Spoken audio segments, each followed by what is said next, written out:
الرحمن علم القرآن خلق الإنسان علمه البيان الشمس والقمر بحسبان والنجم والشجر يسجدان والسماء رفعها ووضع الميزان ألا تطغوا في الميزان وأقيموا الوزن بالقسط ولا تخسروا الميزان والأرض وضعها للأنام فيها فاكهة والنخل ذات الأكمام والحب ذو العصف والريحان فبأي آلاء ربكما تكذبان خلق الإنسان من صلصال كالفخار وخلق الجان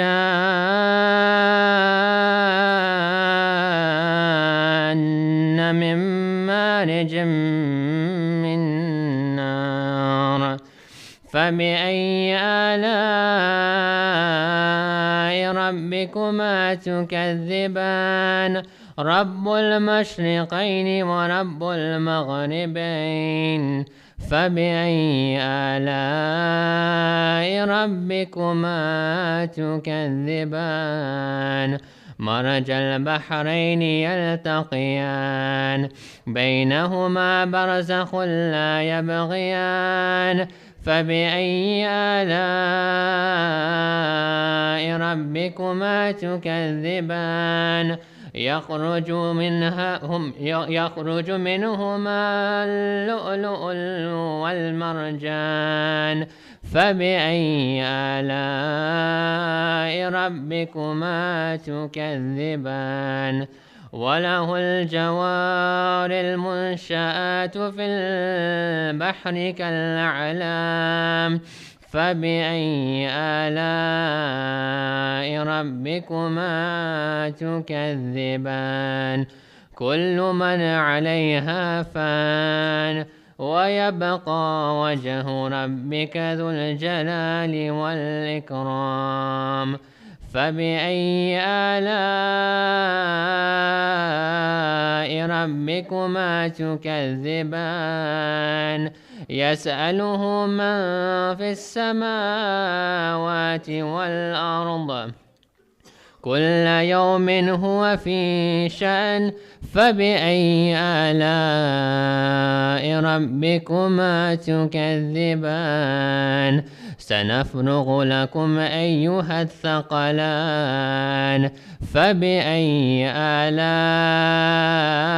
ربكما تكذبان يا معشر الجن والإنس إن استطعتم أن تنفذوا من أقطار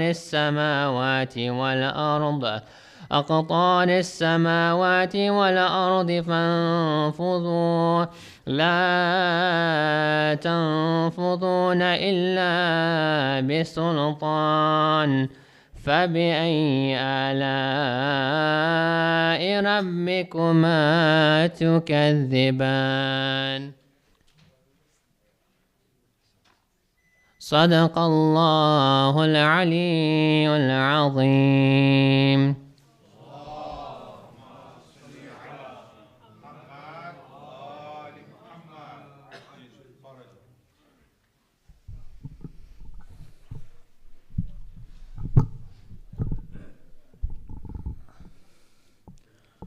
اللهم صل على محمد وآل محمد.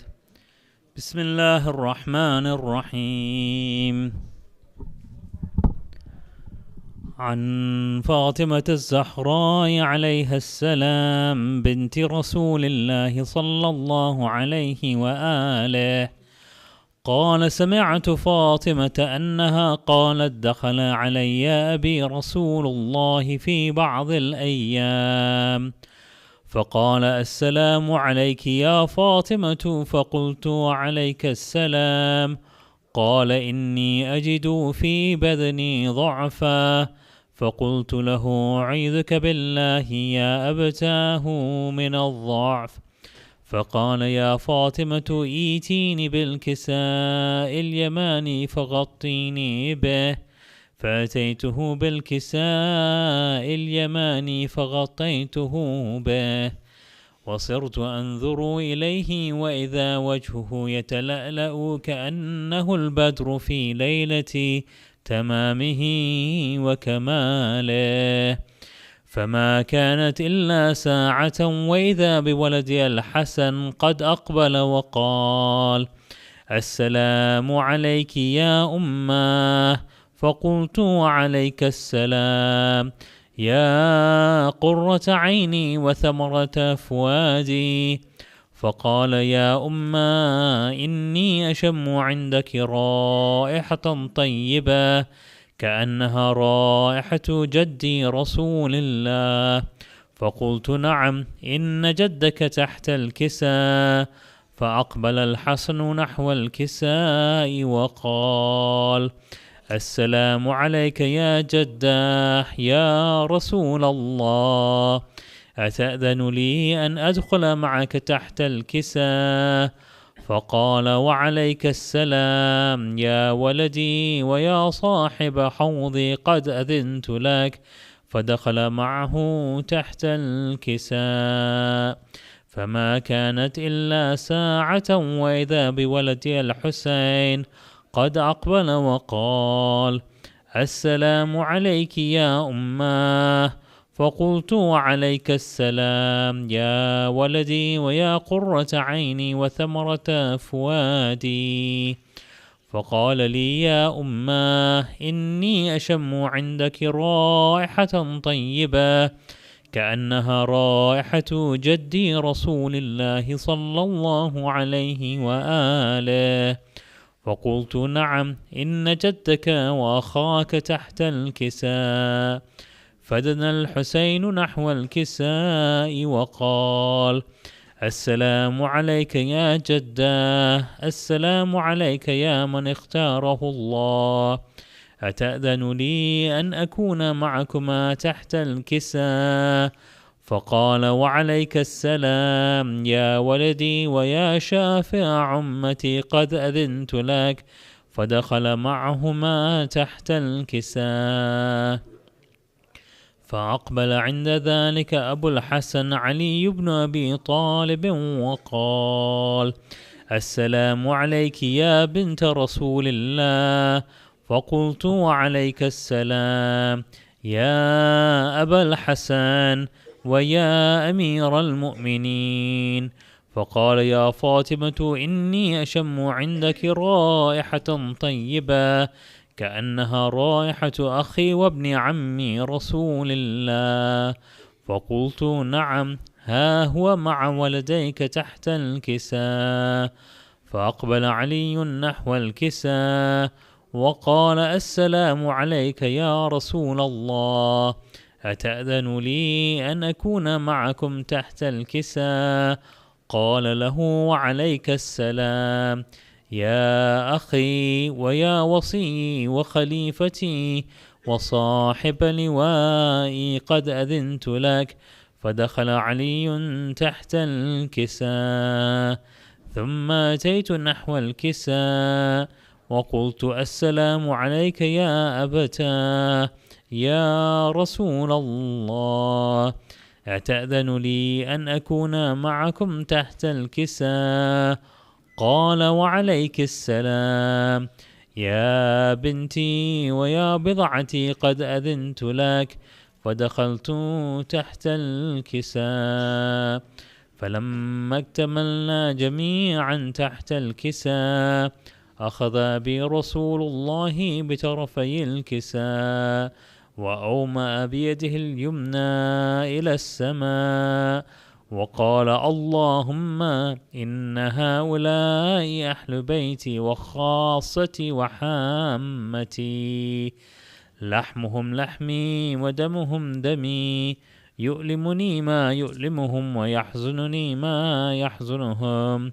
أنا حرب لمن حاربهم، وسلم لمن سالمهم، وعدو لمن عاداهم، ومحب لمن أحبهم.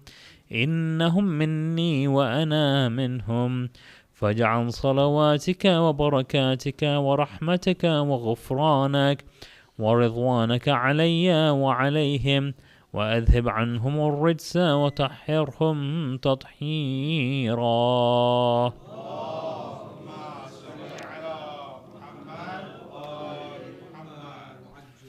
فقال الله عز وجل: يا ملائكتي ويا سكان سماواتي، إني ما خلقت سماء مبنيا، ولا أرضا مدحيا، ولا قمرا منيرا، ولا شمسا مضيئا، ولا فلكا يدور، ولا بحرا يجري، ولا فلكا يسري، إلا في محبة هؤلاء الخمسة الذين هم تحت الكساء.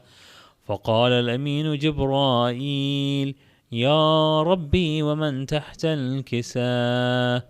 فقال عز وجل: هم أهل بيت النبوة ومعدن الرسالة، هم فاطمة وأبوها وبعلها وبنوها.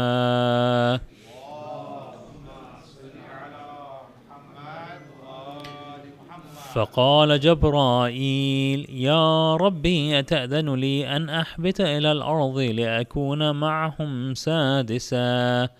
فقال الله: نعم، قد أذنت لك. فهبت الأمين جبرائيل وقال: السلام عليك يا رسول الله، العلي الأعلى يقرئك السلام ويخصك بالتحية والإكرام، ويقول لك: وعزتي وجلالي، إني ما خلقت سماء مبنية، ولا أرضا مدحيا، ولا قمرا منيرا، ولا شمسا مضيئا، ولا فلكا يدور، ولا بحرا يجري، ولا فلكا يسري، إلا لأجلكم ومحبتكم، وقد أذن لي أن أدخل معكم، فهل تأذن لي يا رسول الله؟ فقال رسول الله: وعليك السلام يا أمين وحي الله، إنه نعم، قد أذنت لك. فدخل جبرائيل معنا تحت الكساء، فقال لأبي: إن الله قد أوحى إليكم يقول: إنما يريد الله ليذهب عنكم الرجس أهل البيت ويطهركم تطهيرا.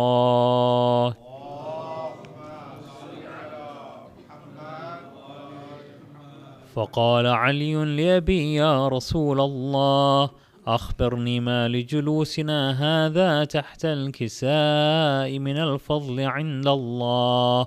فقال النبي: والذي بعثني بالحق نبيا واصطفاني بالرسالة نجيا، ما ذكر خبرنا هذا في محفل من محافل أهل الأرض، وفيه جمع من شيعتنا ومحبينا، إلا ونزلت عليهم الرحمة وحفت بهم الملائكة واستغفرت لهم إلى أن يتفرقوا.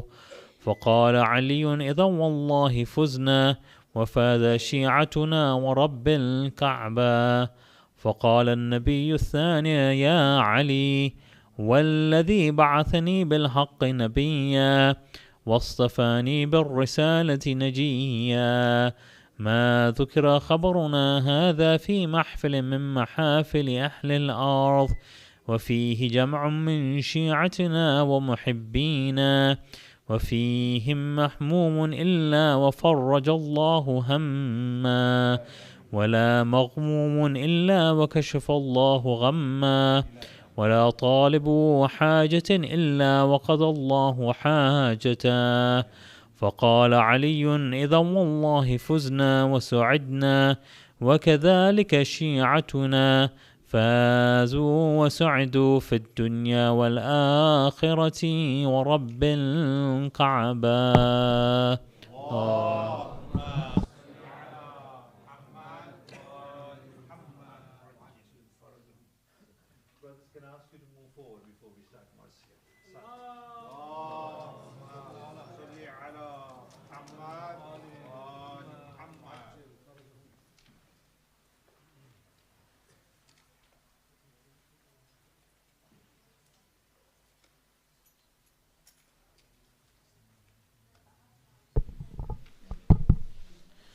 बर मोहम्मद वाले मोहम्मद सलवात।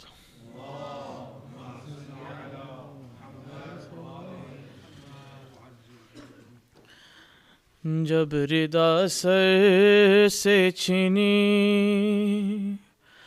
मैं सदा देती रही, तू न आया गाजी। जब रिदा सर से छीनी मैं सदा देती रही, तू न आया। हमको पानी ना मिले तेरी खुशबू तो रहे, तेरे बाजू ना कटे चाहे मशकी जाच दे।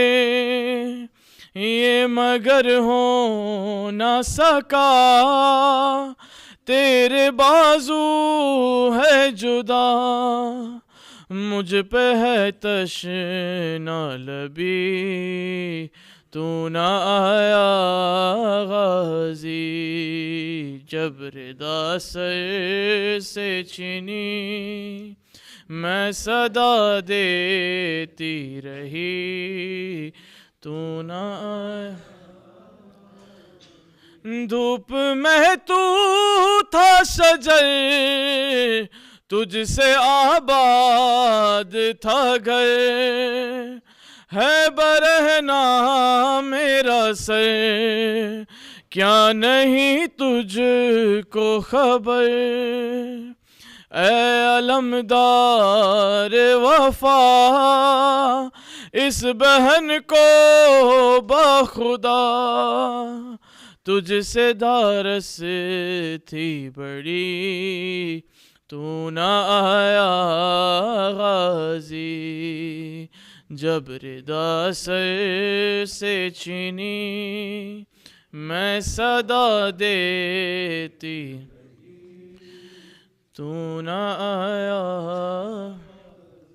आ गई शाम अलम लुट गए अहले हरम, रेत पर जलती हुई हो गया ठंडा लम। पुरसा देने के लिए मुझसे मिलने के लिए आ गए बाबा अली, तू न आया गाजी। जब रिदा सर से छीनी मैं सदा देती रही, क्या कहूँ शेर मेरे बेरिदा हमको लिए, ये मुसलमान सारे शहर दर शहर गए। खिलकते कूफा कभी खिलकते शाम कभी, और हाँ हम पे हंसी, तू न आया गाजी। जब रिदा सर से छीनी मैं सदा देती रही। कितनी बेबस थी बहन ऐ शहंशाह वफा, नाम ले ले के मेरा जब ये जालिम ने कहा।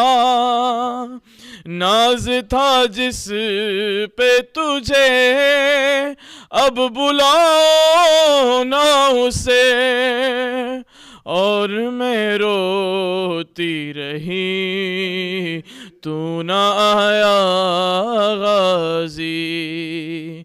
जब रिदा सर से मैं सदा देती रही। और कैद खाने में कज़ा जब सकीना को मिली, देख के कुर्ते का कफन बच्ची दफनाई गई। उस घड़ी नाम तेरा सूरत नाद अली दुख में दोहराती रही। तू ना आया गाजी। जब रिदा सर से छीनी मैं सदा देती रही। तू ना आया गाजी। और मोहम्मद व आले Mohammad सलवात।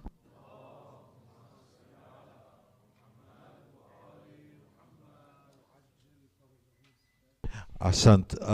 Brothers, once again, may I ask you to move forward and please welcome Shaan and Rizwan with a loud salawat ala Muhammad wa ali Muhammad.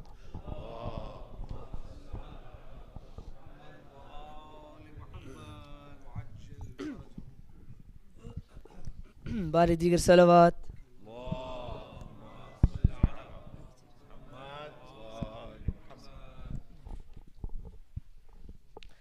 औज़ बिल्लाहि मिनश शैतानिर रजीम। बिस्मिल्लाहिर रहमानिर रहीम। बुलंदतर सलावात।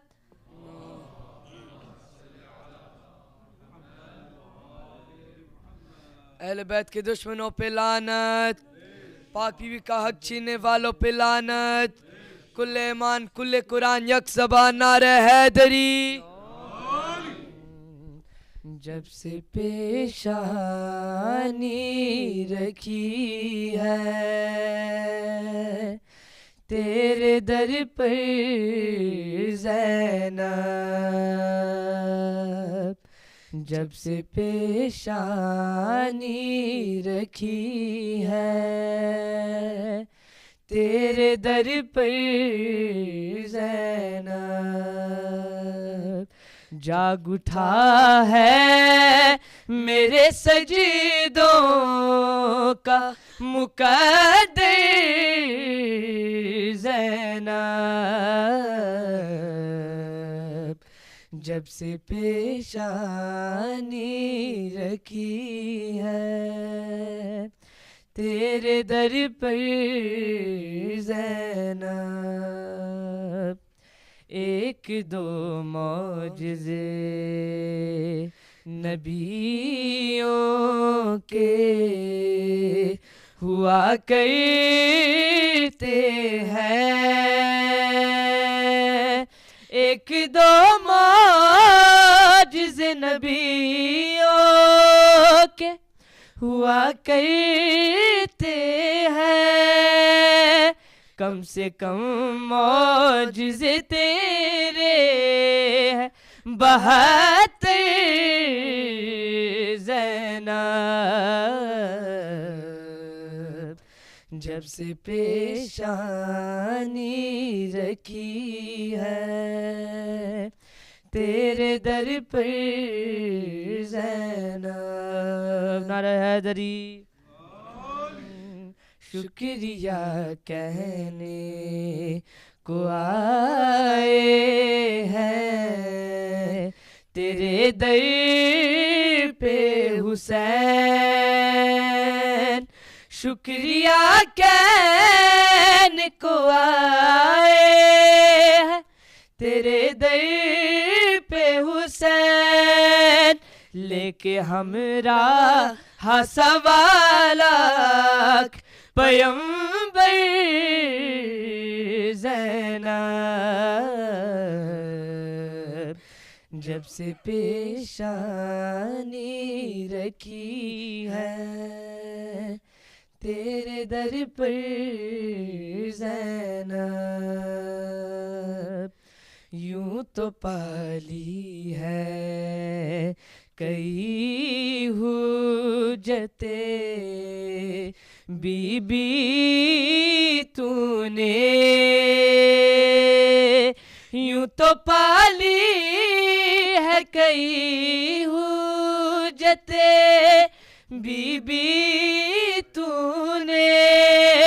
मौजिज़ा सब से बड़ा है तेरा अकबर ज़ैनब।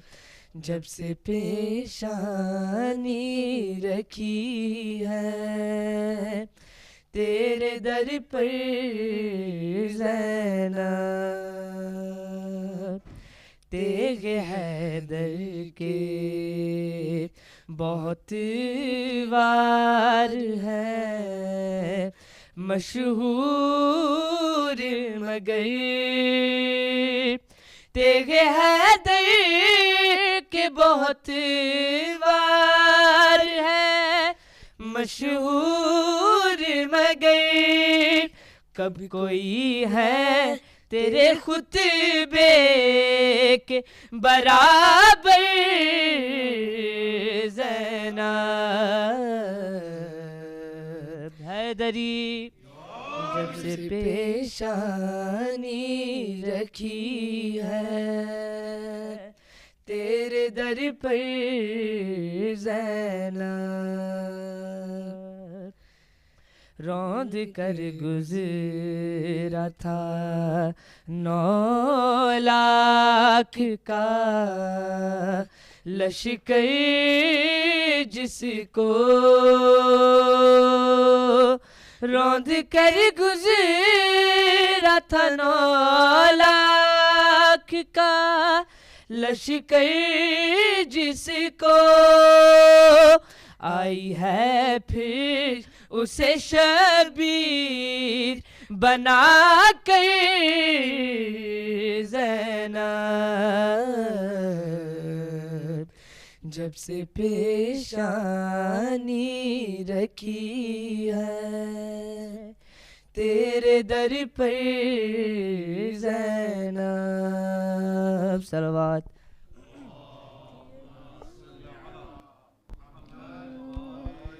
थी यही ओन मोहम्मद की वसीयत बहना। आखिरी हिचकी में कहते थे कि अम्मा से ये कहना माँ हमसे राजी रहना। माँ हमसे राजी रहना। थी यही ओन मोहम्मद की वसीयत बहना। माँ हमसे राजी रहना। माँ हमसे राजी रहना। दर्द सीने में जो उठता है ठहरता भी नहीं। खून आँखों से जो बहता है वो रुकता भी नहीं। आपकी हमने नसीहत न भुलाई अम्मा, पानी पीना तो कुजा पानी को देखा भी नहीं। जख्म इतने है कि मुश्किल हुआ अब दर्द को सहना, माँ हमसे राजी रहना, माँ हमसे राजी रहना। अम्मा नाना ने दुआएं दी हमें बढ़ बढ़ कर, और दादा ने कहा जीते रहो जानो जिगर। कितनी राहत मिली हम कैसे बताए अम्मा, वक्त आखिर जो लिया मामू ने आगोश में सर। उनकी आगोश में ये मौत लगी फूलों का गहना, माँ हमसे राजी रहना, माँ हमसे राजी रहना। अम्मा हमें सदका है अकबर का हमें मत रोना, कोई सदके के लिए आंसू बहाता है क्या। भैया अकबर की बड़ी धूम से शादी करना, हम रहे ना रहे जिंदा रहे अकबर तेरा।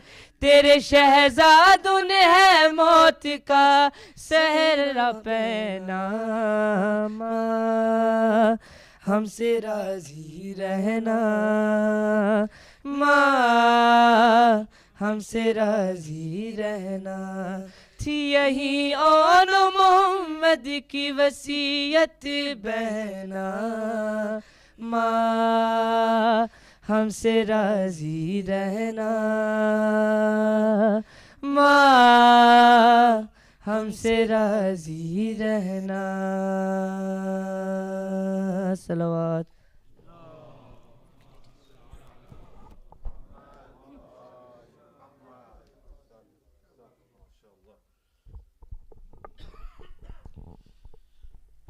Ahsant. Uh, inshallah, we will have Shaan and Rizwan for the rest of the nights, inshallah. I'll just go through the announcements. Inshallah, our programs will continue until Sham-e Ghariba Eve. Majlises will be recited by Sheikh Ali Hussein Datu every night. We aim to start at about 10:45, and the majlises are broadcast live on the Imam Hussein Foundation YouTube channel. Asant. Inshallah, we are planning to have a few more majalis after Sham-e Ghariba. We'll provide the details nearer the time. Once again, parking, please park responsibly. Do not disturb the neighbors. Do not litter or make noise when you're kind of coming in and out. Again, yesterday the residents were taking photos of the cars who were parked on double yellow lines. So if you do that, you're doing that, inshallah, at your own risk. Ahsant. Those who would like to partake in sponsoring the niyaz, please contact my brother Muhammad Bandali, myself, Abbas Bandali Sarfraz, or the two car park volunteers outside, Roshan Kasam and Murtaza Ali Bhai. Finally, may I ask you to recite Surah Fatiha for Marhuma Khurshid Banu Abdul Hussain Akbar Takim, Marhum Muhammad Raza Lakha, Marhum Muslim Kanji, Marhum Fazal Virani, Marhum Munawar Karmali, and all our Marhumin. Al-Fatiha.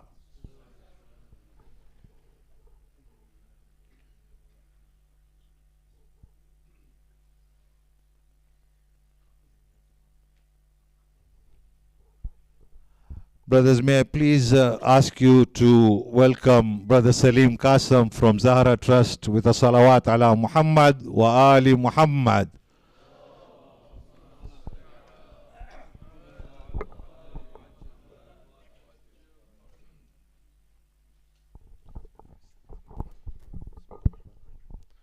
My brothers and sisters in Islam, Assalamu alaikum. I'd like to start by thanking the organisers for giving me the opportunity to speak today. And I wanted to use this opportunity to thank you all as well. There are many familiar faces in the crowd, and I know many people are aware of the Zahra Trust and support our work. So I wanted to use this opportunity to thank you all for your support over the years. Just to give you a brief idea of the impact that your donations have led to, Alhamdulillah, in the year 2022, we were able to feed over 1.1 million people around the world. Allahumma salli ala Muhammad wa ali. And in that same year, we were able to provide access to clean drinking water for over 1.3 million people as well. Allahumma salli ala Muhammad. Now, in the few minutes that I have, I wanted to use the opportunity to tell you about one of our flagship projects, which is the Orphans and Widows Village in Iraq. So essentially, we try and take as much of a holistic approach as possible with our projects to ensure that we maximize use of any potential facility that we have. So the Orphans and Widows Village was a piece of land in Iraq that we bought, and we built 15 houses there. Now, these houses are given to female-led households where, unfortunately, tragically, the husband of the house, who's the breadwinner, has passed away. Now, these houses are given to these families, and we make one simple request to the families, and that's that they keep their kids in education, because we know that education is the way to break out of the cycle of poverty. Now, in front of these houses is a water treatment facility. Now, this water treatment facility provides clean drinking water to the taps of not just these homes, but all the homes in the area. For context, in a city like Najaf, you don't get clean drinking water out of the taps. So that in itself is quite an amazing thing to have in a remote part of Iraq. In front of that, there is a building. Now, this building is a large building, and we use it as an aid distribution site. So all year round, we have families in the local area that come and they collect food provisions from the trust. We also use that same building as a training facility. So we provide education and training classes for adults, things like motorbike repair. And for kids, actually, when I was in Iraq in January, they were doing a dental hygiene class for kids, so teaching them about dental hygiene, how to brush their teeth, and we gave them gifts of toothbrushes and toothpaste. We use that same building for classes, for Islamic classes, things like Quran classes for kids, as well as Deen and general madrasa classes. Now, what's interesting is that many people here have actually been to this site, and they don't know it. This is the Zahra Trust Mawkib at pole 470. So during the Arba'een time, for that 2-3 week period, we stop all the other activities and we use that facility to serve the Zawar of Imam Hussein. Now, on a personal note, one thing that I love about going to the Mawkib, I've been there the last few years at the Trust, serving with all the other volunteers from around the world, is that we always have these young children that come and volunteer. They wear the same vest that we wear. And these children are the orphans and the kids that we support in the local area. So they volunteer their time in that time period, and they serve alongside us. And I can't think of anything more special and amazing, to be honest, to be in that situation and serve alongside these kids. Now, again, for context, the Mawkib is funded entirely by donations, and last year, again, with your support, we were able to serve over 325,000 people over the Arba'een period. If we can have one more salawat, please.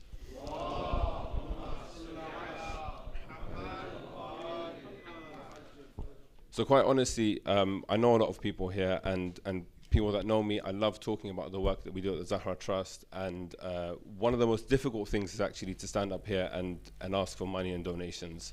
I don't enjoy that part of working in the charity space.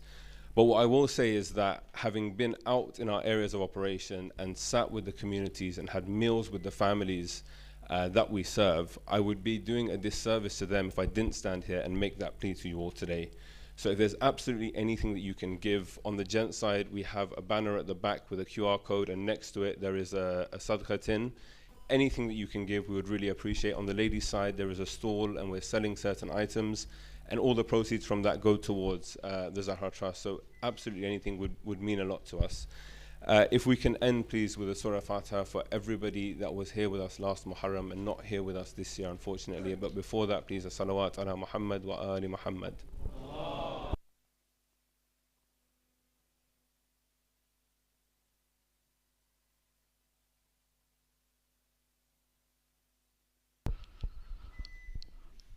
Brothers, may I make one request, please? Can I ask you all to stand up, move forward, and come? There's loads of cars that have come. A lot more people are coming. The hall is already full. there is enough space in here if we all squeeze in a bit. Muhammad wa ali Muhammad salawat.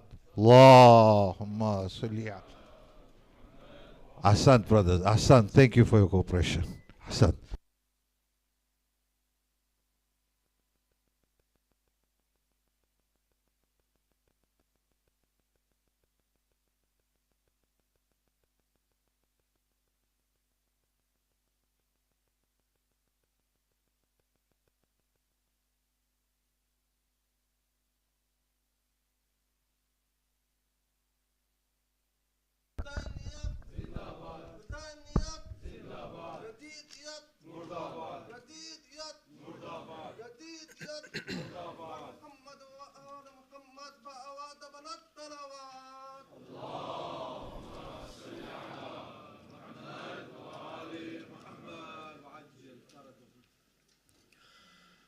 أعوذ بالله السميع العليم من الشيطان اللعين الرجيم. بسم الله الرحمن الرحيم. الحمد لله رب العالمين. الحمد لله الذي هدانا لهذا وما كنا لنهتدي لولا أن هدانا الله.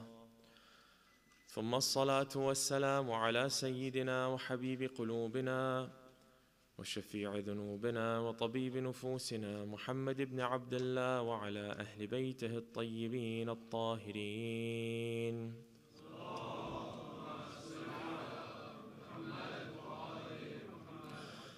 قال الله تبارك وتعالى في كتابه الكريم وقوله الحق وهو أصدق الصادقين. بسم الله الرحمن الرحيم. فاذكروني أذكركم واشكروا لي ولا تكفرون. آمنا بالله صدق الله العلي العظيم. اللهم صل على محمد. أعظم الله أجورنا وأجوركم بمصابنا بأبي عبد الله الحسين عليه أفضل الصلاة والسلام. وبعد، سلام عليكم جميعا ورحمة الله وبركاته. We begin, as we have made it customary, with a couple of ahadith regarding the visitation of Abu Abdullah al-Hussein alayhi salam. This tradition is from the 6th Holy Imam. He begins in a very strange format when he talks to somebody who seems to be visiting Imam Hussein on a regular basis. Normally, if you visit Imam on a regular basis and the Imam of your time is about to tell you about visiting his grandfather, you expect there to be some sort of praise in us visiting. You expect him to tell us about the reward of us visiting. What you don't expect is the Imam turning around and saying, oh man, performing the ziyarah of Hussein is better than not performing it. We can understand that part. And then he continues and he says, but there are occasions in which not performing the ziyarah of Hussein is better than actually performing it. So Imam's companion turns to him and he says, oh Imam, you broke my back. I honestly cannot understand what you've just said. The first part, accepted. The second part, that there are times when it's better not to visit your grandfather compared to going to visit him. Imam indicates that there's a certain method of visitation that some people uphold, and because of that it renders the visitation very low. Surely there's reward in it, but it renders the visitation very low. Imam says, by Allah, I swear by God, that when you go to the graves of your fathers, you're saddened and you're grief stricken. But when you go to the visitation of Hussein, you carry different types of food with you. He says, no, it's better that you do not go unless you go whilst you're disheveled and in a dusty state. In another tradition, roughly the same words, but he gives the reason as to why. He says, I've been told that some of you go for the ziyarah of Hussein whilst carrying different types of food. He mentions a particular type of dessert made by dates, and he says, and other various desserts. He says, however, you would never, or these people would have never gone to the graves of their loved ones, their fathers who have passed away, carrying these types of things. It indicates to you and me that when God does give us the opportunity to go for the ziyarah of Hussein, it shouldn't be like any other visitation. It shouldn't be like any visitation of any other grave. It shouldn't be that we are concerned too much about our abode, about where we're going to sleep those few nights or what we're going to eat. Undoubtedly, there are certain things that you need to plan. There has to be some common sense in going for a journey. You have elderly parents, you plan things. But especially for yourself, when you see yourself as able, the last thing that should be on our minds is the food that we're going to eat when we go for the ziyarah of Abu Abdullah al-Hussein alayhi afdal as-salati was-salam.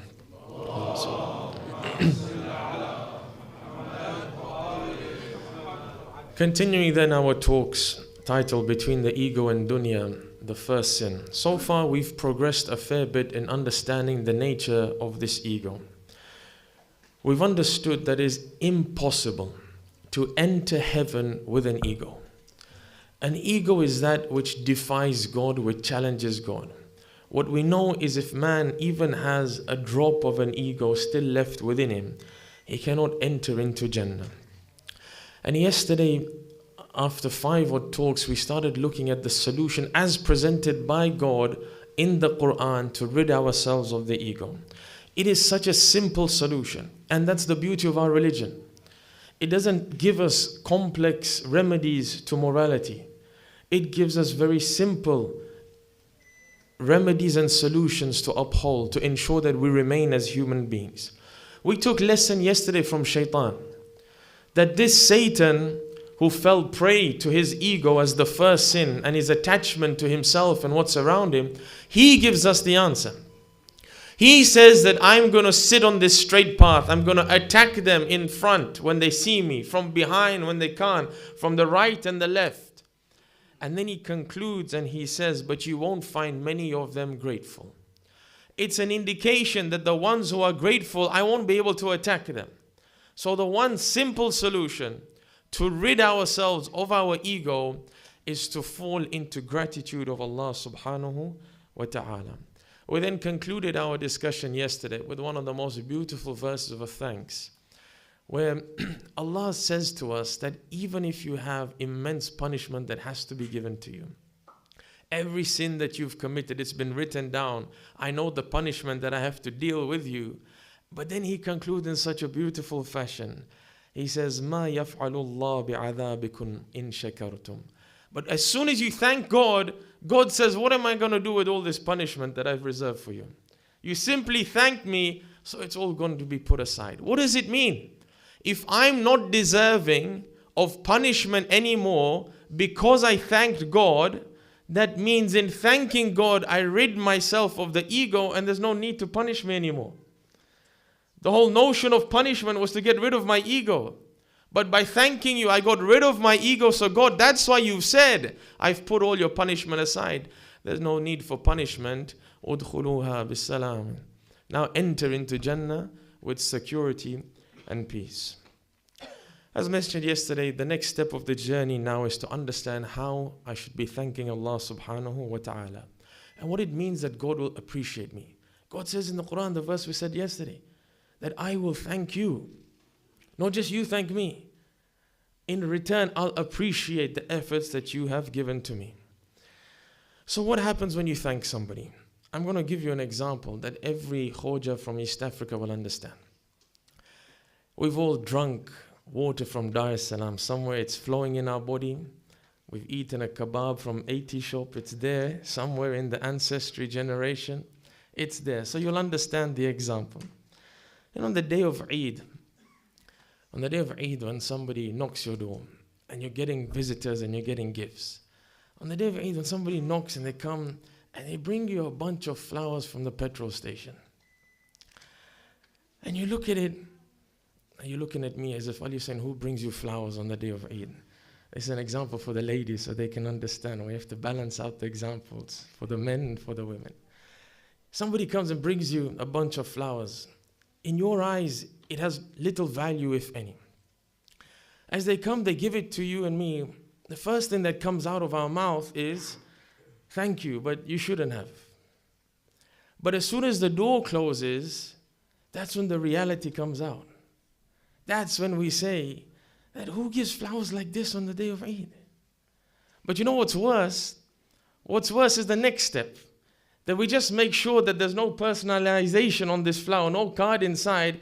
And miskeen is the auntie who knocks the door, because when she comes home, the next woman, she's going to be gifted the flowers that I was just given.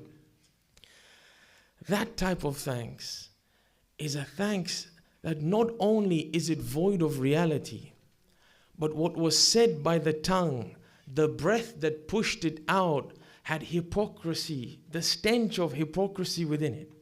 Because I didn't believe what I was saying. I said thanks, but in my heart, I didn't believe at the least exactly what I was saying to you. There was no gratitude in here. Nothing was burning my ego by me saying thank you to you. In actual fact, by me thanking somebody, I should be humbling myself to them, appreciating the effort that they've done to me, and realizing that I am now indebted to them. So Allah tells us in the Quran, in numerous places, this parable about people going to sea. It's so powerful that He doesn't mention it once. He mentions it numerous times, and He continuously says that these are the individuals who are ungrateful. In this verse in Surah Yunus, verse 22, Allah says, it's He who enables you to travel in the skies, in the land. And when you're on ships and the wind is coming, you're sailing, everything's moving as you wish. You're moving with ease and comfort. He says, جَاءَتْهُمْ رِيحٌ عَاصِفٌ. Then all of a sudden this gust of wind comes. And with that gust of wind, جَاءَهُمُ الْمَوْجُ مِنْ كُلِّ مَكَانٍ. From every direction, they're hit by waves. وَظَنُّوا أَنَّهُمْ أُحِيطَ بِهِمْ. They think they're surrounded, they're overtaken by waves now. Now they've humbled themselves. Now they realize that there's no power left. Now they realize that they can't be rescued. At that time, when man sees himself as his most weakest, at that time, دَعَوُوا اللَّهَ مُخْلِصِينَ لَهُ الدِّينَ. He turns to God, sincere, from the depths of his heart. And what does he say to God? So interestingly, God says, this man who is stranded in the middle of the sea, when he turns to God, when he realizes nobody can help him, he says, oh God, if you take me back to shore, oh God, if you save me, لَنَكُونَنَّ مِنَ الشَّاكِرِينَ. I promise I'm going to be of those who are thankful to you. I want you to bear this question in mind. We'll explore it very soon. What does it mean that if you're stranded in the middle of the sea, you're going to tell God, I'll be thankful if you take me back to shore? Surely I'll say something else. Surely I'll say, God, if you take me back to shore, I'll pray on time. If you take me back to shore, I won't evade my taxes. If you take me back to shore, I'll treat my spouse with affection. Surely those are the things that come to mind. God says, no, these people, they say a sentence that encompasses everything else. They say, God, if you take me back to shore, I'll be of those who are thankful. Thankful, does it mean that God, I go back to shore, I'm going to do tasbih 100 times and say shukran lillah? That's a mode of thanks, but that's not what's being referred to. Does it mean that I'll go to prostration after my salah and I'll just say shukran lillah 3 times? That's a method of thanks, but surely that's not what's being referred to here. What's being referred to here is so much greater that the Holy Prophet says this shukr can change an entire action that you do.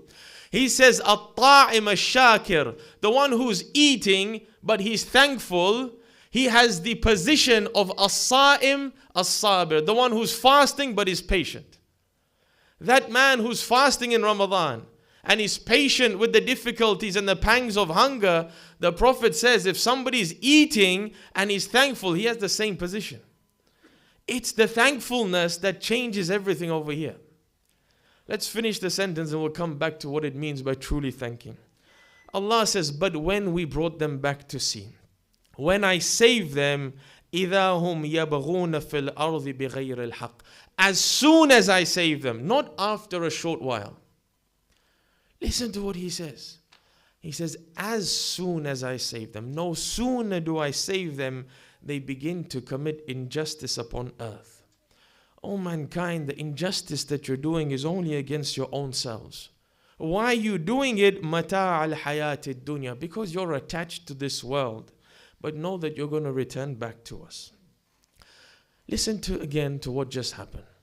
This man was stranded at sea. He realizes that he's weak, absolutely weak. Nothing can assist him. At that time, he calls out to God, God, I promise.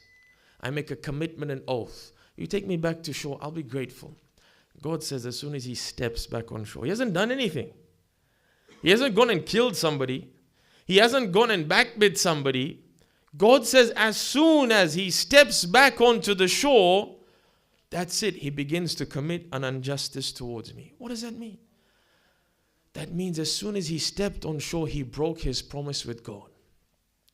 When he was at sea, he knew that there was only one eye that was watching, that God was above him. He surrendered to God. As soon as he stepped back on shore, he saw his own independence from God. He saw no need for God. And that's what it means to be ungrateful. To be ungrateful means that when God gives us bounties, we don't use them in the way that they should be used. The intention. Have you ever thanked God for giving you the faculty to imagine? I thank him for trees and birds. I thank him for my spouse and my children. What about the things that I've never thanked him for? Who's thanked God for the ability to imagine? Who's thanked God for the ability to see different colors? God says as soon as he stepped back on earth, he thought he's in control of this body. And now he went on his own way and he committed an injustice by the first step. Just by seeing himself as independent of God, his ego came to play, and that's it. He was doomed to damnation.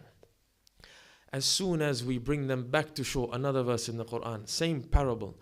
As soon as we bring them back to shore, they turn away from us. وَكَانَ الْإِنسَانُ كَفُورًا. Man is extremely ungrateful of what we've given to them.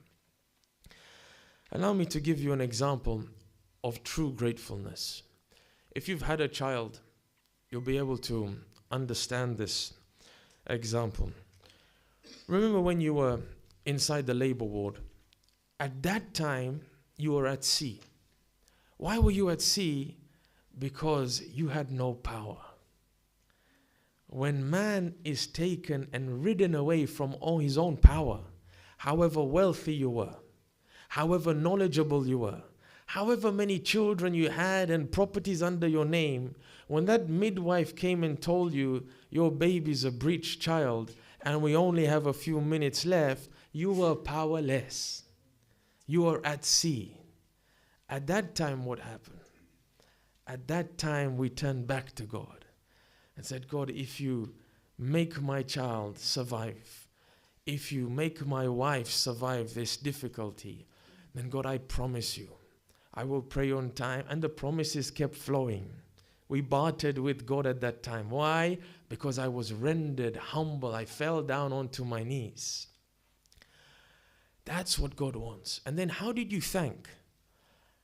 As soon as the midwife said, there's little hope now, and she pulls that alarm, and 10 doctors enter into that ward, and everyone's trying their best. You can't even help but see. You can't do anything. You're helpless. At that time when you hear the scream of your child, and you cry out to God, how do you thank the people? How do you thank the one who was above you? In this case, the midwives. How do you thank them? Nobody tells you to give them. Nobody tells you to give something to them. Out of your own natural instinct of gratitude, you go and give to people. You write down their names. After a day or two, you come back to the ward. You find them and you give them. And you say, I'm giving something back to you that you haven't even asked for in gratitude of what you've done for me. That's how man thanks. Now relate this to God. What about when God has saved me? When God saved me, how did I thank him? You remember when we were young and we were going through those terrible ages and our hormones were kicking in and we were in high school? Remember when we wanted to meet that individual of the opposite gender and we said, we'll meet you at the cinema. And we gave an excuse to our parents and we left home. And we got to the cinema and we're waiting for her to come and we're looking left and looking right. And who enters? You see Ali uncle enter. What happens? Ali uncle with Ali auntie. What happens? You run a mile. We ran a mile. Why? What went through our head? What went through our head probably was, let me try and arrange another time and another day. What God wanted was that I just saved you. Now how will you be grateful for me? What are you going to do? You saw that man walk into the cinema. Miskeen, he walked in because he saw 2 for 1. He thought there's a bargain to be got. He enters, but he saved you. And what did you do in return? Did you thank me? Or did you just see it as an obstacle to fulfilling your desires, oh man? How did you thank me in return? Remember when something got in your eye? Remember when the doctors told you this diabetes you have, it's going to take away your eyesight? Remember when the vision started to become blurry? What happened then when you were at sea? The promises began. Oh God, I promise that if you give me eyesight, I'll never lay eyes on that which is haram. But what happens when I came back to shore? That wife who nearly died because of the illness that she was taken with. I stood there by the hospital bed, holding her hand while she was unconscious. I was crying to God, you give her back to me. I promise I'll never raise my voice at her. I'll be affectionate to her. How long did it last? As soon as I stepped back on shore, that's it. The injustices begin. Allah subhanahu wa ta'ala tells us in the Quran that, oh man, I've given you an amana. Not I've given you, you took it yourself. And this is a weighty amana. I need you to return it back. God says we offered the trust, the amana. We tried to ask the heavens if they'll accept it. They refused. We asked the mountains with all their might. Even they refused. Nothing accepted my amana except mankind. So now, oh man, I've made you the greatest of the greatest. There's no better creation than my own insan. Have you not seen in the Quran when Allah talks about man and his creation, what does he say? He doesn't say an angel created man. He says, خَلَقْتُهُ بِيَدَيْ. I created him with my own 2 hands. That's what God is saying, that you are something above everything else. But that means you have a responsibility above everything else as well. So now, oh man, to be grateful to me means to return my rights back to me. That this body that you see as yours, when I call it for salah, don't tell me I'll come when I want to come. I've called your body. I have a right over it. You let go of everything and you come to me. Don't we say in Dua al-Iftitah, these words that truly show the reality of man. فَلَمْ أَرَ مَوْلًا كَرِيمًا. Oh God, I've never seen a more generous master. أَصْبَرَ عَلَىٰ عَبْدٍ لَئِيمٍ مِّنْكَ عَلَيْهِ. I've never seen a more generous master having patience over a wretched servant like you are over me. Let me tell you what I do, oh God. Ya Rabbi innaka tad'uni fa'uwalli ank. This body is yours, this mind is yours, these eyes are yours. You call me, but I turn away. You say, look here, but I want to look there. God, you say, don't push your ears, don't lend them here, but I want to move them there. Everything you asked me to do, I went against it. وَتَتَحَبَّبُ إِلَيَّ وَأَتَبَغَّضُ إِلَيَّ. God, you showed me love. I just showed you hatred. Every time you saved me, I said, why? Every time I tried to cheat, you caught me out. Why? I kept asking I didn't see that you were saving me. وَتَتَوَدَّدُ إِلَيَّ فَلَا أَقْبَلُ مِنْكَ. You stretched your hand of affection to me. I refused it. I said I didn't want. Why did I do all of that? Imam says, كَأَنَّ لِيَ التَّطَوُّلَ عَلَيْكَ. As if I had a hand above you. It's as if I had some sort of authority over you, that I was going to dictate the path. I will dictate the Sharia, not you, God. I'll say what I want to do. I will say that God will forgive me on the day of judgment, even if I go against him. With what audacity does man stand? How does he raise his head and he says to his spouse who corrects him that don't worry, God will forgive me. I know what I'm doing. He tells his child when his child corrects him, I know what I'm doing. Out of his ego of being corrected, he says, God will forgive me. This hair that you want to be covered. This hair that is yours, I'll cover it when I want. At the time that the nikah is being recited or the aqd is being recited, at that time everybody becomes silent. When the Quran is being recited, we can talk. God says in the Quran, when the Quran is being recited, be silent and listen to it, but we'll talk. When a sermon's going on and the words of the Ahlul Bayt are being recited and read out, we'll talk. But as soon as the aqd is recited, well, that's a special time. That's the time we'll cover our heads. That's the time we'll be silent. You know why? Because at that time, dua is accepted. Oh, hang on, so now it's about me.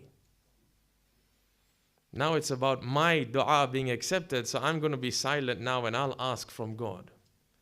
What about at other times? Why is everything about what I'll take from God? Marhum Ayatollah Hassan Zadeh Amun, he has a letter to God. A beautiful small pamphlet as such, a booklet. He writes his letter to God. And one of the things he says, he keeps saying, God, God, God. One of the things he says, God, everybody is saying, give me, give me. Hassan is saying, God, take from me. Is there anything I can give you, God? You want my hands, I'll give them. You want my eyes, I'll give them. Everybody just wants to accumulate more, God. I want to be, like we said yesterday, I want to be the exception to the rule. Tell me what I can do different. I want to give in your way. Brothers and sisters, you have everything that you need to become the best father, the best mother. You have everything you need to bring in a halal income, which is sufficient for your family, which will cover their backs and give them a shelter. Apologies, I'm being asked to please ask all of you to please move as far forward as possible because there are people waiting outside. Sallu ala Muhammad wa ali Muhammad.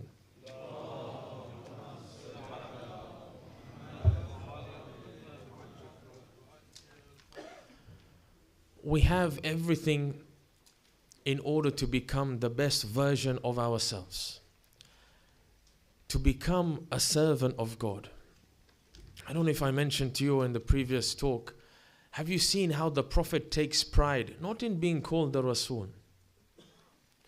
Even when we make the announcement to Adhan, what do we precede first? We say, Ashhadu anna Muhammadan abduhu. The thing that you and I take pride in is that we're servants of God. In order to become the best servant that you can become, you've been given everything. All you and myself need to do now is use them in the right way. To thank God, there's a type of thanks that comes on the tongue. We can do a tasbih, nothing wrong in that. We can do a sajda. You know the best way to thank God? The right way to thank God, the most holistic way to thank God is by using every one of His bounties in the right fashion. You don't have to say thanks. Just use your eyes in the right fashion, your legs in the right fashion, your voice in the right fashion, your intellect. Use it not to deceive people and evade taxes. Use it to do business in a sound fashion, to earn halal income, to live by the letter of the law if you don't want to live by the spirit. But by God, don't take that step over the red line. For a man who thinks that if he lies in his account and he took a journey with his family and he bought plane tickets for his family, it's simple to write these were 2 business class tickets for a work journey. It's simple. 9 times out of 10, you're not going to get caught. But which eye are you looking at? The eye that never sleeps or HMRC that will look past it? Which one? Haven't I mentioned, and you've read it, the 4th Imam says that these pleasures, these things that I thought were good for me, they were short term, short lived. You saved a bit of money on a tax. How long did it last? How many times have you opened your app on your phone and you see a direct debit go out that you forgot to cancel? It's gone, finished. Doesn't it happen? God says, yes, it's mine, not yours. I'm reminding you, this money, it's short-lived. You don't take it to the grave. You can't remember when it's in your account and when it has to leave. Why then step over a red line? Why then bring about immorality? Why then feed your own stomachs with haram and that of your spouse and of your children for the sake of short-lived benefit? I'm going to ask each and every one of you here today to do something when you go home. Its foundation is based on the tradition of the Holy Prophet. A man comes to the Prophet, he says, "Oh Rasulullah, I want to be with you in Jannah." Jannah has its gradations. It has its stages. Infinite amount of stages. You keep progressing in Jannah. The man says, "I don't want to be on any level in Jannah. When I enter, I want to sit next to you. When I enter, I want my house to be next to yours. That's the Jannah I want." The Prophet says that I'll help you, I'll pray for you, but you need to do something in return to me. He says what? He says, "I want you to lengthen your sajda." What is that one outward act that crushes the ego and shows us surrender to God? It's precisely that first sin. The thing shaitan couldn't do and doesn't do until today. It's just that prostration. It's to put your head that you beautify the most. You can cover scars on your body just by wearing clothes. You don't care less about it. But you know what you care about? It's the beauty on our faces. When we go out, we'll make sure that there's no scar. A young adolescent boy has a pimple. He's ashamed of it on his face. It causes embarrassment. You want your hair to be cut, your beard to be groomed. Why? It's the face that you and I have dignity with. That's what we honor the most. You get punched on your shoulder at school, it doesn't matter. You get slapped on your face, it's another thing. This means something to me. Allah says that which means the most, that shows your identity. I want you to throw it on the ground and put it on sand. Put it on mud. At that time, call out to me. Surrender yourself to me. The Prophet says, just elongate your sajda and I'll do the rest for you. But you need to help me. Tonight, remember this verse as you go home. What Allah says, وَآتَاكُم مِّن كُلِّ مَا سَأَلْتُمُ. I've given you everything you asked for. But God, there are things I asked for, I never got. God, I wanted so much wealth, but you didn't give it all to me. I wanted a certain car, a certain house. You didn't give it to me. No. I gave you everything that was good for you. Not everything you wanted. There are two different things here. What you wanted may not be good for you. I gave you everything that you asked for, which was good for you. وَإِن تَعُدُّوا نِعْمَةَ اللَّهِ لَا تُحْصُوهَا. And I challenge you. If you start to count all the blessings that I've given you, you won't be able to count them. Guaranteed. إِنَّ الْإِنسَانَ لَظَلُومٌ كَفَّارٌ. Man is unjust and ungrateful. The one thing I asked everyone here to do, myself included, when you go home tonight, let this be a start of a journey against our ego. We've been working against our ego 30, 40, 50 years. If it's still there, and surely even if it's not there, we have to maintain that state of having crushed and killed it. Go home and just before you sleep, can you do this? Can you just go to sajda? And thank God for whatever you want, but I ask you, thank God for at least one thing that you've never thanked Him for before. It will remind you that there are things that I haven't thanked Him for. The colors that I'm able to see. The eyebrows, when you read Dua Arafah, then Imam thanks for the large intestines and the small intestines. The only time you thank is when you have bowel problems. Then we turn and thank God for the healthy intestines that I had. I thank God for the ears that I have and the ability to hear. Did we ever thank God for that? I ask you to go to sajda, however short you want it to be, however long you want it to be.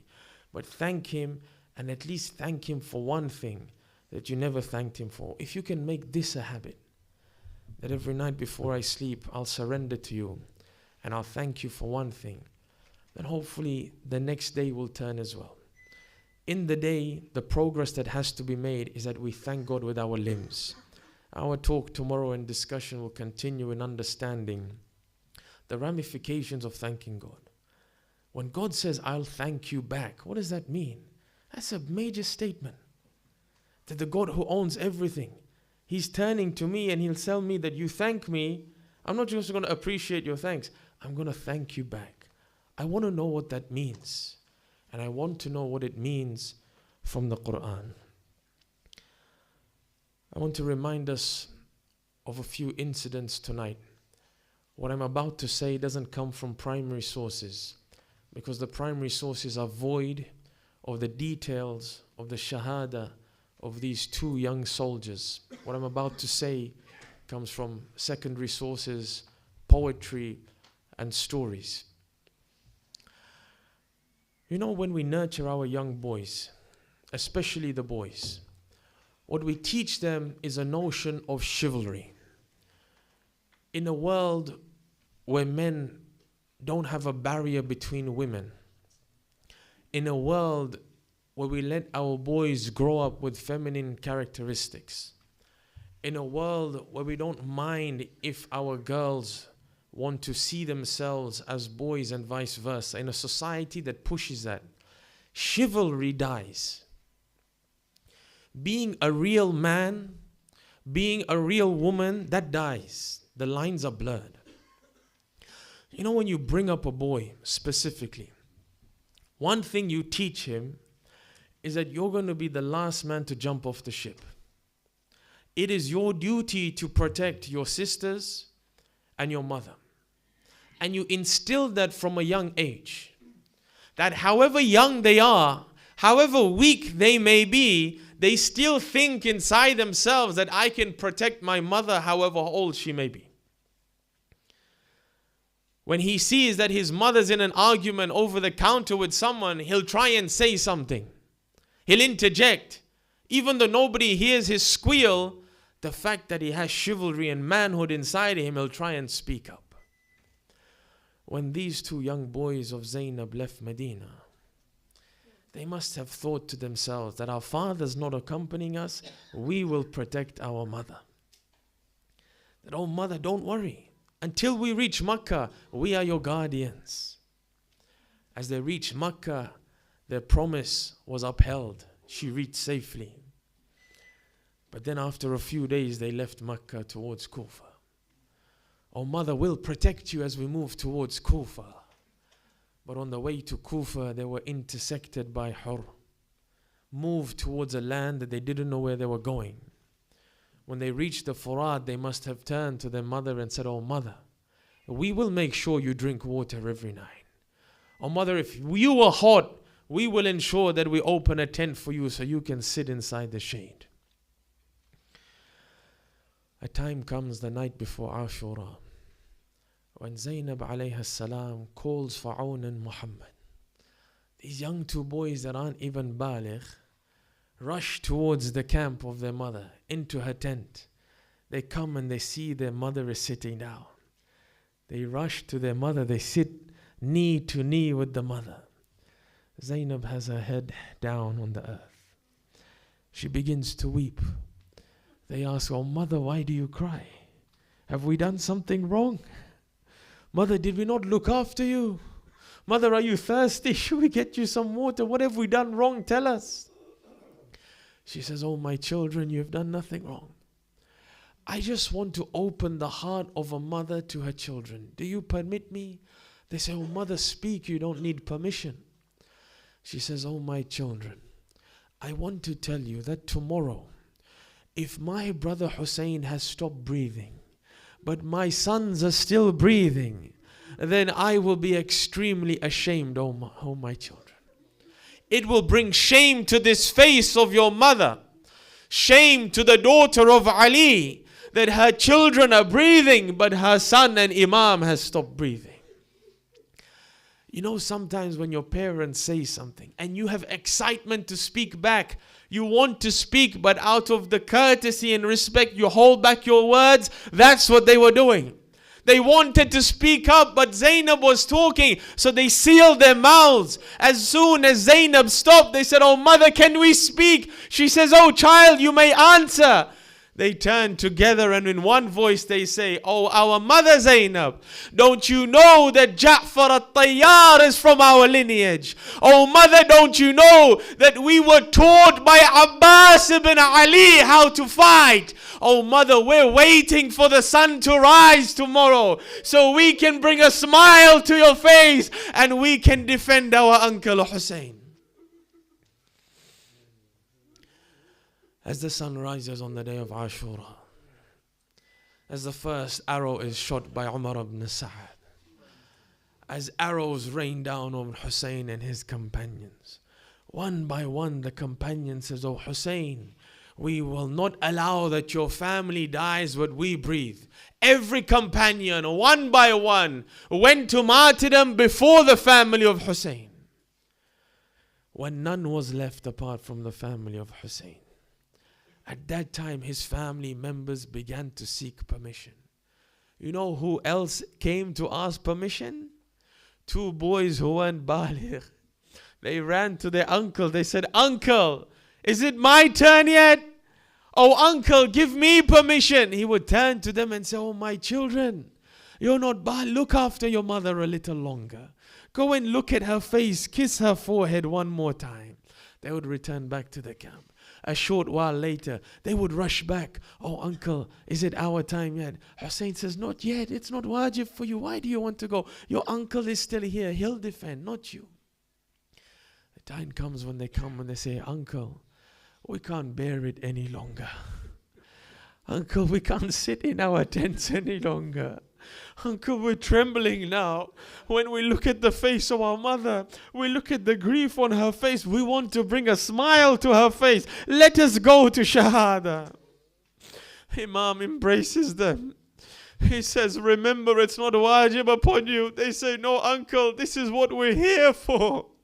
We're here to defend you. We want our grandfather to be pleased with us." He says, "Go to your mother, bid her farewell one last time, then come out." They rush to Zainab. Zainab embraces them one last time. "Tell me, how do you let go of your child, knowing that when you let go, he shall never return?" Zainab embraces both of them. She puts on their armor. She puts on a helmet. She kisses their forehead. She gives them a sword that is too heavy for them to hold. They rush out of the tent. They go to the horses, but they can't climb the horse.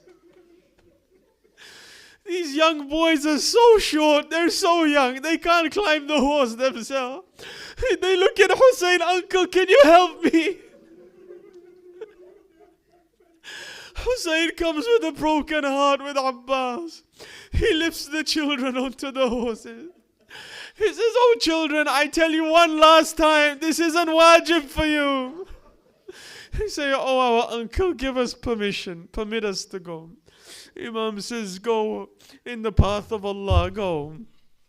They rush to the battlefield. I tell you, these men opposite were so hard-hearted that even when they saw young boys coming, they took it as a sense of pride over one another. Who can kill children? They surrounded these boys. Very quickly they brought them crashing to the ground. As soon as Aoun fell to the ground, he cries out, he says, "Ya Amma, my uncle, come and help me from the hands of these men." By the time Hussein rushed to them, you know what he found? He found the lifeless body of Aoun on one side, the lifeless body of Muhammad on the other. But he found that these bodies had no head to them.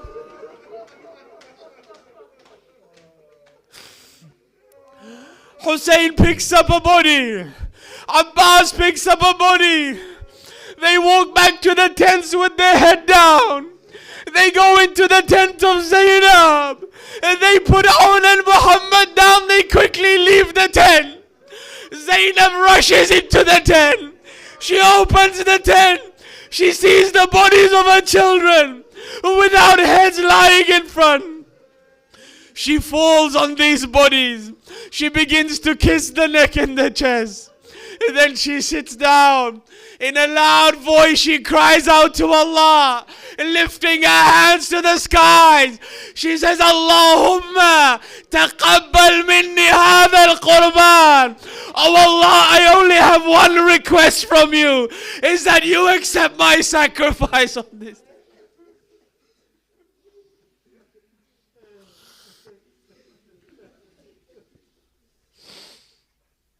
ألا لعنة الله على القوم الظالمين فسيعلم الذين ظلموا أي منقلب ينقلبون إنا لله وإنا إليه راجعون رضا بقضائه وتسليما لأمره. يا حسين يا حسين يا حسين.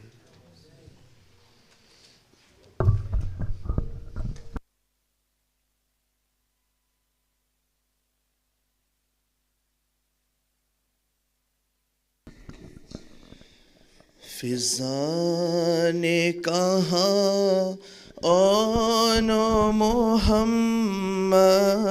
गए मारे, दरिया के किनारे।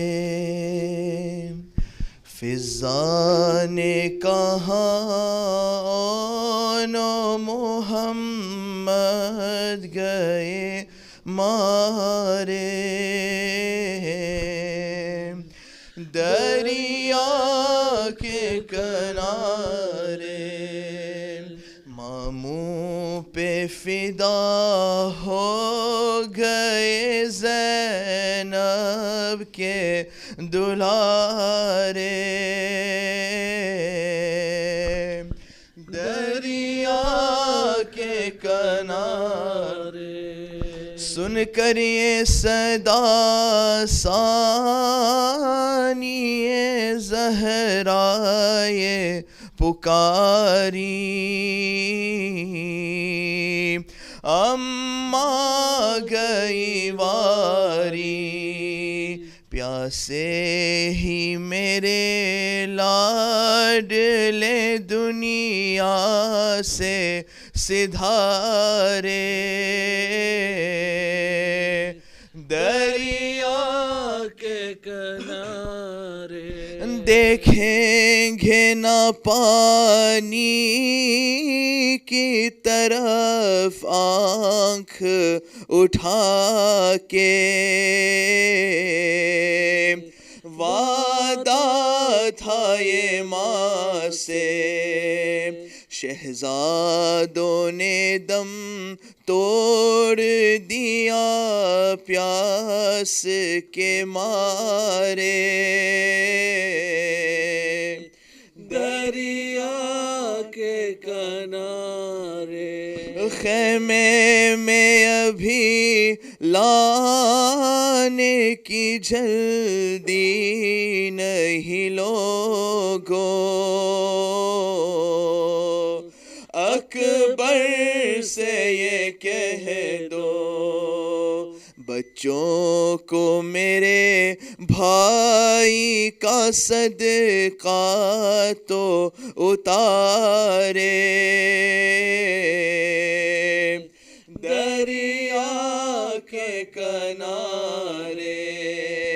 फिजा ने कहा ओ मोहम्मद गए मारे, दरिया के किनारे, दरिया के किनारे। या हुसैन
सदका है आन मोहम्मद अकबर और अली असगर का, दो बेटों की लाशों पे ये सोच के माउजरी ने नाश्क बहाया होगा, जब आन मोहम्मद ने मौला को बुलाया होगा, जब आन मोहम्मद ने मौला को बुलाया होगा, जब आन मोहम्मद ने मौला को बुलाया होगा, जब आन मोहम्मद ने मौला को बुलाया होगा। सदका है आन मोहम्मद अकबर और अली असगर का, दो बेटों की लाशों पे ये सोच के माउजरी ने नाश्क बहाया होगा, जब आन मोहम्मद ने मौला को बुलाया होगा, जब आन मोहम्मद ने मौला को बुलाया होगा, जब आन मोहम्मद ने माशाअल्लाह को बुलाया होगा, जब आन मोहम्मद ने मौला को बुलाया होगा।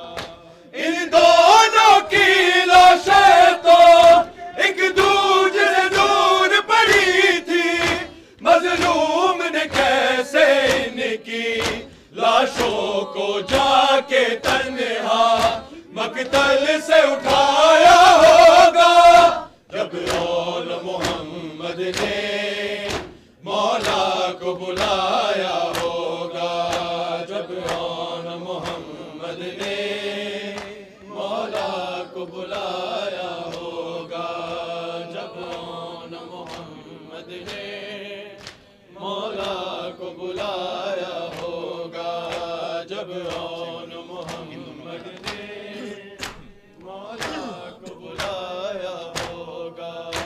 इन दोनों की लाशें तो एक दूसरे से दूर पड़ी थी, मजलूम ने कैसे इनकी लाशों को जाके तन्हा मकतल से उठाया होगा, जब आन मोहम्मद ने मौला को बुलाया होगा, जब आन मोहम्मद ने मौला को बुलाया होगा, जब आन मोहम्मद ने मौला को बुलाया होगा, जब आन मोहम्मद ने मौला को बुलाया होगा। आशूर की शब रो रो के ज़ैनब उजड़ी ने लोगों, इन जिगर के दो टुकड़ों को हाय बन कर फख्रे मरियम खुद आप सजाया होगा, जब आन मोहम्मद ने मौला को बुलाया होगा, जब आन मोहम्मद ने मौला को बुलाया होगा, जब आन मोहम्मद ने मौला को बुलाया होगा, जब आन मोहम्मद ने मौला को बुलाया होगा। ज़ैनब की गोद भी उजड़ी और भाई कटे मकतल में, खैमों को आग लगी थी, सजाद बीमार को कैसे जलने से बचाया होगा, जब आन मोहम्मद ने मौला को बुलाया होगा, जब आन मोहम्मद ने मौला को बुलाया होगा, जब आन मोहम्मद ने मौला को बुलाया होगा, जब आन मोहम्मद ने मौला को बुलाया होगा, गोद भी उजड़ी और भाई कटे मकतल में, खैमों को आग लगी थी, सज्जाद बीमार को कैसे जलने से बचाया होगा, जब रौन मोहम्मद ने मौला को बुलाया होगा, जब रौन मोहम्मद ने मौला को बुलाया होगा, जब रौन मोहम्मद ने मौला को बुलाया होगा, जब रौन मोहम्मद ने मौला को बुलाया होगा। कूफा और शाम की फौजें डरते हुए भागी होगी, अब्बास के शागिर्दों ने अख्तर जब तोड़ अली का मकतल में दिखाया होगा, जब रौन मोहम्मद ने मौला को बुलाया होगा, जब रौन मोहम्मद ने मौला को बुलाया होगा। करबला दिया मावा मावा, करबला दिया मावा मावा, करबला दिया मावा मावा, करबला दिया मावा मावा, करबला दिया मावा मावा, करबला दिया मावा मावा, करबला दिया मावा मावा, करबला दिया मावा, करबला दिया मावा मावा, करबला दिया मावा मावा, करबला दिया मावा मावा, करबला दिया मावा मावा, करबला दिया मावा मावा, करबला दिया मावा मावा, करबला दिया मावा मावा, करबला दिया पुत्रा दिया लाशा दे टुकड़े, रेल बिदिया बिच सहरावा मावा, करबला दिया मावा मावा, करबला दिया मावा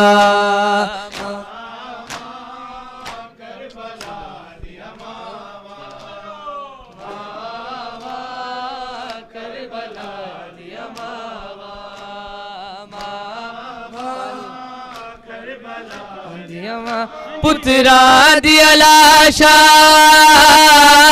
दे टुकड़े, रेल बिदिया बिच सहरावा मावा, करबला दिया मावा मावा, करबला दिया मावा मावा, करबला दिया मावा मावा, करबला दिया मावा मावा,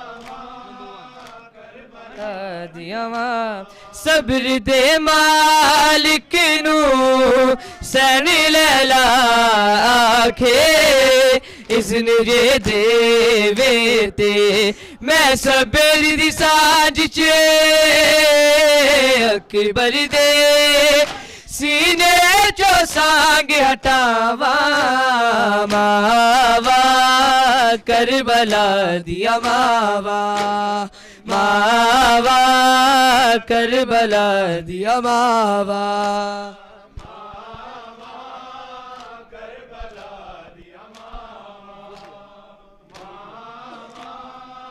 करबला दिया मावा मावा,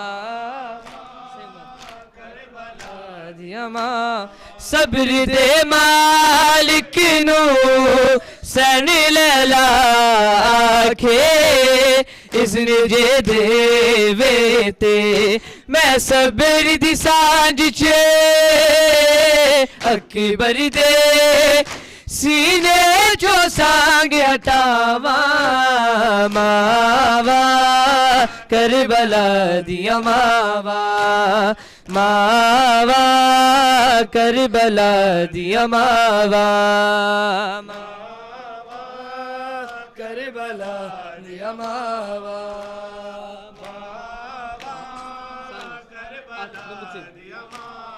आखे माँ कासिम दी माथे एहसान करी देर ताई लड़े दरवी तेरे टुकड़े मुताबिक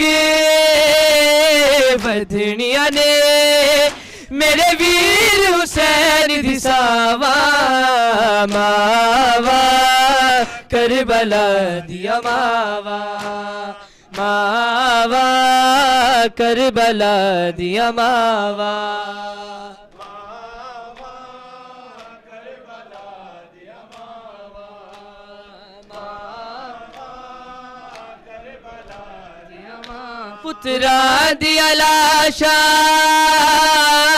दे टुकड़े दया लबिदिया बिच सहरावा मावा करबला दिया मावा मावा करबला दिया मावा मावा करबला दिया मावा जदों कैदी होके लंगिया मक्के तल चो वैन ज़ैनब कीता लाशावल मावा ना वेखण किते रुक ना जावन सावा मावा करबला दिया मावा मावा करबला दिया मावा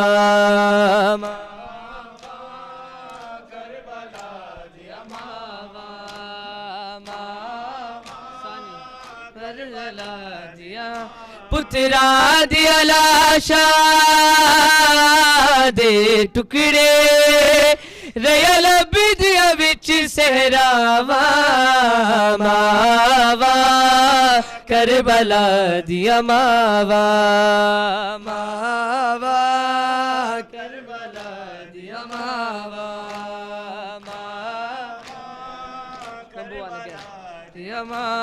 सब्र दे मालिक नू सैन लैला आखे इसने जे देवे ते मैं सब्र दी सांझ च अकबर दे सीने चो सांग हटावा मावा करबला दिया मावा करबला दिया मावा मावा करबला दिया मावा करबला दिया मां पुत्रा दिया लाशा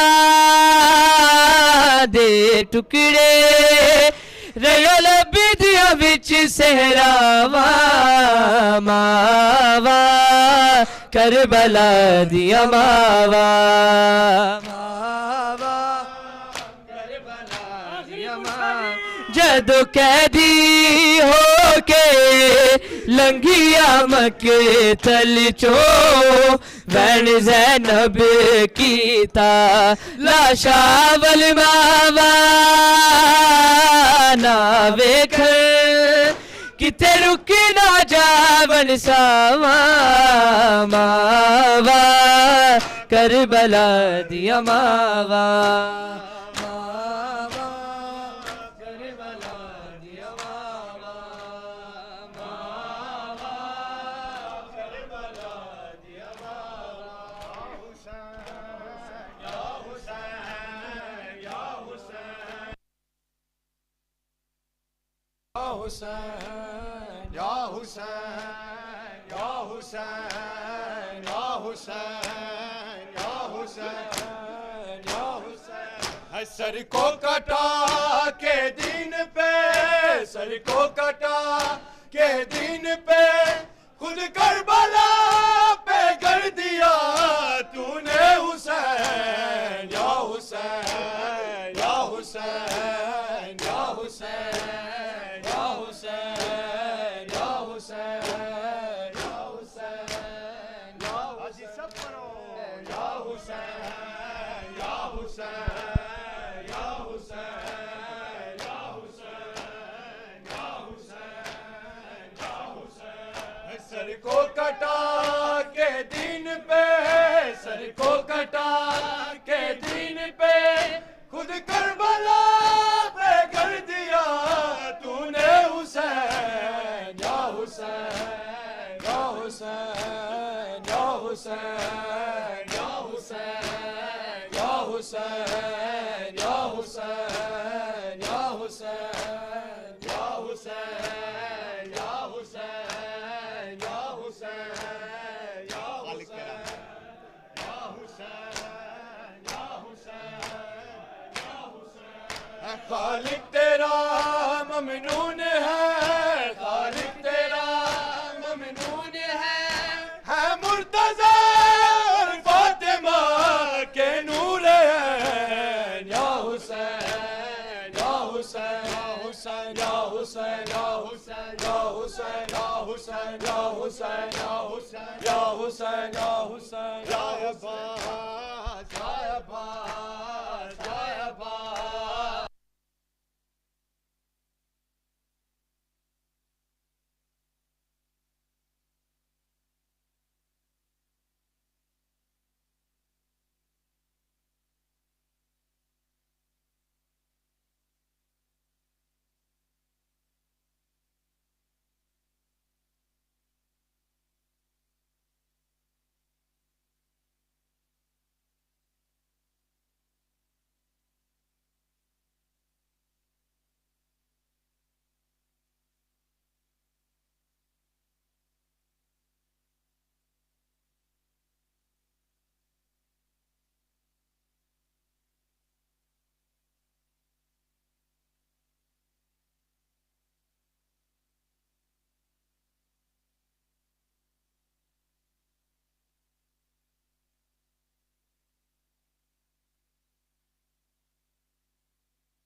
अल्लाहुम्मा सल्लि अला मुहम्मद व आलि मुहम्मद। बिस्मिल्लाहिर रहमानिर रहीम। अस्सलामु अलैका या रसूल अल्लाह, अस्सलामु अलैका या अमीरुल मुमिनीन, अस्सलामु अलैकी या फातिमतुज़ ज़हरा सय्यदती निसाइल आलमीन, السلام عليك يا حسن المجتبى. السلام عليك يا أبا عبد الله الحسين وعلى 9 المعصومين من ذريتك علي بن الحسين ومحمد بن علي وجعفر بن محمد وموسى بن جعفر وعلي بن موسى ومحمد بن علي وعلي بن محمد والحسن بن علي والحجة بن الحسن. السلام عليك يا مولانا يا صاحب العصر والزمان. الأمان الأمان الأمان. السلام عليك يا خليفة الرحمن. السلام عليك يا شريك القرآن. السلام عليك يا كعبة الإيمان. السلام عليك يا إمامنا وإمام الإنس والجان. عجل الله فرجك وسهل الله تعالى مخرجك وظهورك واجعلنا من أعوانك وأنصارك والمستشهدين بين يديك. السلام عليكم ورحمة الله وبركاته. بسم الله الرحمن الرحيم. اللهم كل وليك حجة ابن الحسن صلواتك عليه وعلى آبائه في هذه الساعة وفي كل ساعة وليا وحافظا وقائدا وناصرا ودليلا وعينا حتى تسكنه أرضك وتمتعه بها طويلا